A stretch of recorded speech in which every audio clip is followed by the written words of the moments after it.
Howdy, and welcome to the Roundtable for Red Dirt D&D. I'm Michael Cross. I'm Konnor Shenold. Johnny Payne. Kiri Hester. Brooke Bullock. And Ash King. And welcome. We are going to be talking about episodes 47 through 50. 50! Whoa! 50 episodes!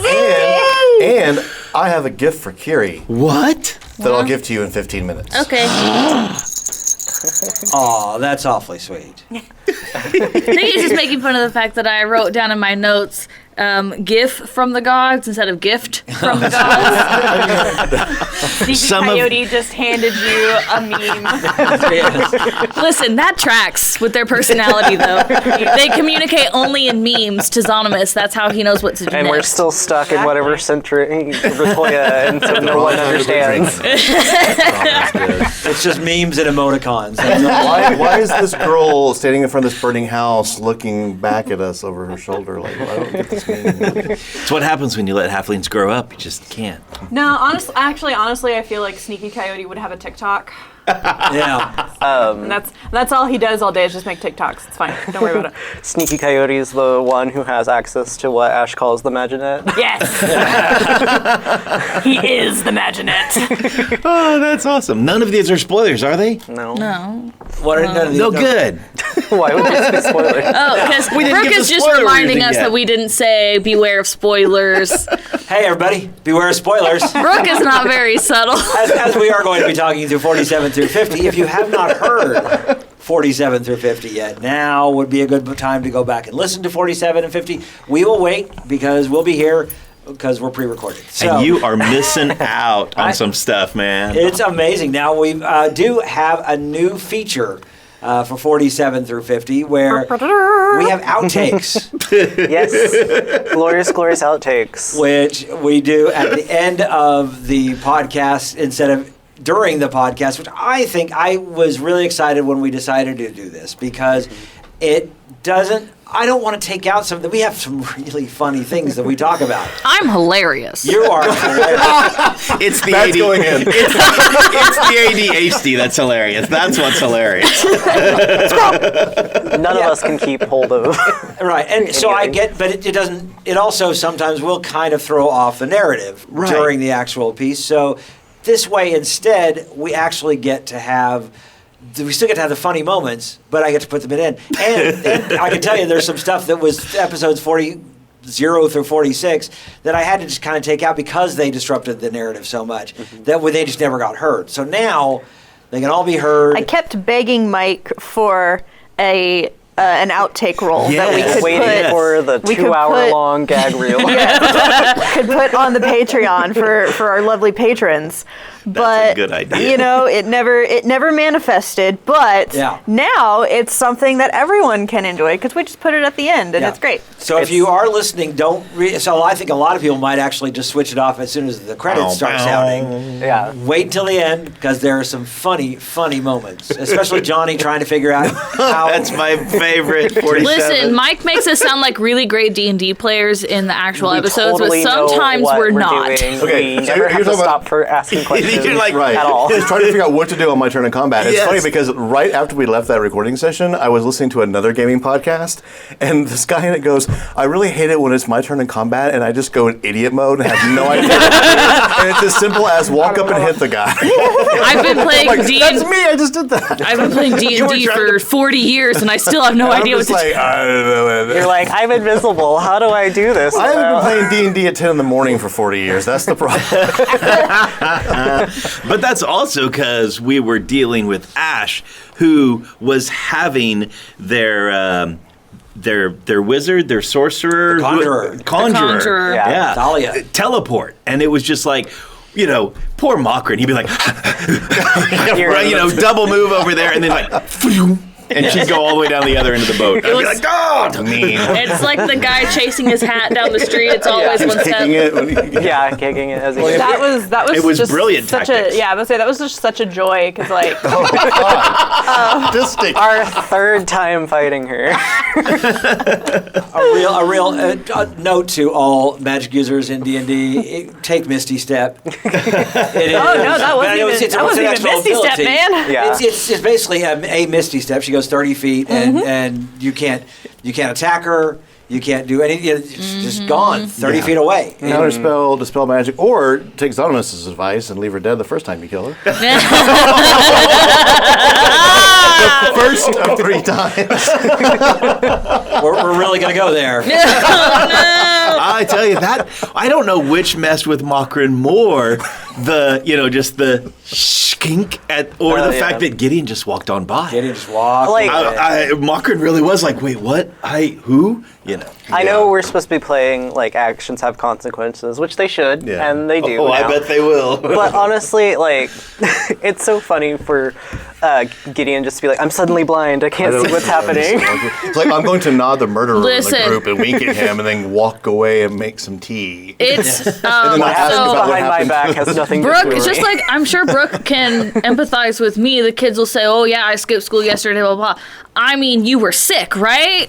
You were sick, right? As you nod at them. You definitely didn't leave campus for lunch today. You wouldn't say that to me, I was your totally teacher. the kid that did not ever catch that hint from a teacher. Like, no, dude, I was totally at the mall. Because, like, I was late for school one day, and he was just like, you totally were here when the bell rang, right? And I was like, no, I was late. Like, They're trying to assist Hold you, on the Konnor. insight check. That game before where it's like, I rolled a 1. Oh, I didn't know you rolled. Are you sure you rolled? I'm like, yeah, I rolled a 1. Are you sure you rolled those dice? You should probably roll. I feel like- did. I think that dice was cocked. It was No, cocked. Yeah. And I'm like, Didn't roll as intended. doing this to me. I don't get I was it. totally willing to take that L, and he was just like, come, like, work with me. I'm teaching you a life skill. So Gideon has just graduated You liked to him, our so you were teacher. being honest. He has found the loophole. The loophole is I just can't be here to condone this behavior. No, the problem was that was exactly what was talked about in the pilot. Yes. Plausible Deniability. Does it work on a catchphrase. celestial level? It's a little. It's not us you have to trick. Yeah, that's right. Sorry, Doggo, what other people around me decide to do isn't my fault. The needs of the mini, right? It's not off topic, but speaking of plausibility and deniability, this would be one of those moments. Wouldn't That's it? true. But we're going to keep this in just because I don't edit the roundtable. But we have on Twitch, we have plausible deniability now, and we have A&M Talk D&D. yeah. Yeah, I've really enjoyed Ash and I discussing Ravenloft because So it good. is. First off, again, as we talked about at the last roundtable, Ravenloft is an amazing book. It is phenomenal. I wish that I hope that the writers who did Ravenloft are kept around by Wizards of the Coast to write other supplemental books because the way it is written, and I had heard one other podcast talk about, basically, it's like you could tell these writers are teachers because the pedagogy of the entire book is it shows you this is point A to point B to point C. Even sometimes you were looking at the table of contents, you go, I don't understand why that is there instead of being over here. Once you read through it, you go, oh, now I understand that's there because they need to kind of show you this little step first and then move on to the next step. Nice. It'd be so much better if the Dungeon Master's Guide was written this way. Right. Because I'm really trying to read through the Dungeon Master's Guide. I'm like, wait, you talk, but why did you, what? You set up bookmarks to find one thing. Yeah. But it's so good. We've really enjoyed A&M Talk D&D. I think, Ash, our idea is that even after Ravenloft is over, that we're going to keep just talking about what maybe going on the Dungeon Master's Guide or just whatever. That's why it's called A&M Talk D&D, not A&M Talk Ravenloft. But yeah, no, I enjoy it. You know, we have a lot of fun with it, and I think, as I've said, in A&M Talk D&D is that you and I have a lot of strong opinions about stuff, and we have a lot of knowledge between the two of us. Mm-hmm. I like to joke around. For some reason, I always turn into that person that everyone thinks has been around forever, yet I've only been in it since 5th edition. Yeah. I have so many friends who are just like, hey, you were here for this thing, right? And I was like, nope. No. But we read and we retain. I think that's what it is we go on. There's lots of sources to find out of this information. And I'm kind of the same way. Although I was all We the way fall back. down rabbit holes a lot. Right. Although my knowledge goes back to AD&D. It goes back to the early 80s of playing Dungeons & Dragons. I stopped in 89 and didn't pick it back up until 2017. But I then go through. There's lots of knowledge on the web, and so I think we have the knowledge, although we might not have necessarily the experience of playing back then.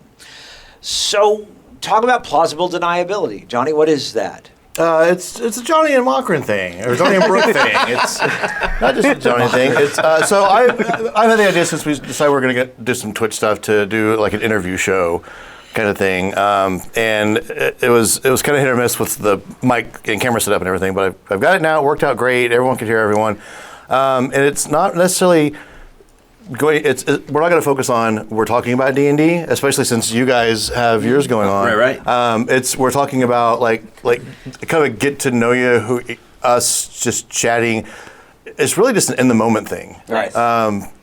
We talked to, so like Kiri, we're inviting you officially now, not this Thursday but the next, to be a guest. Woohoo! Let me check my calendar. Brooke and I are still trying to figure out which one of us is going to be good cop and which one of us is going to be bad cop in this interview. Is it like process. the We already know that setup. the Vogue lie detector test?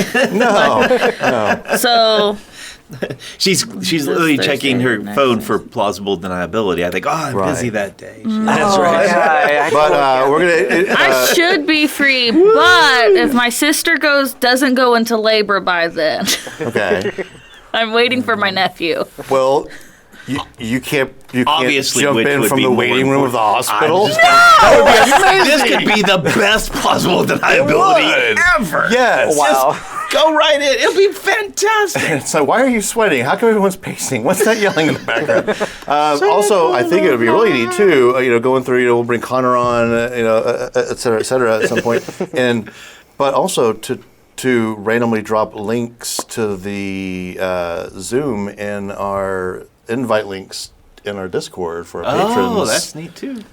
Every once in a while, and just see who shows up and what we can talk about with them and. They are almost all of a lot of them are also D&D players as well. Of course. And we've been looking for ways. Then COVID hit, and so we've been looking for ways to bring patrons Interact. to the studio. Yeah. It just is not working out. I mean, it's just not feasible. No. But this would be a way to have some folks show up. Okay, and so go over to twitch.com/RedDirtDnD to join in on this. I think it's going to be a lot of fun. So we do want to thank our patrons. Before we take off, Ash has got a list. And these people they're not just listeners. They are fans of the show.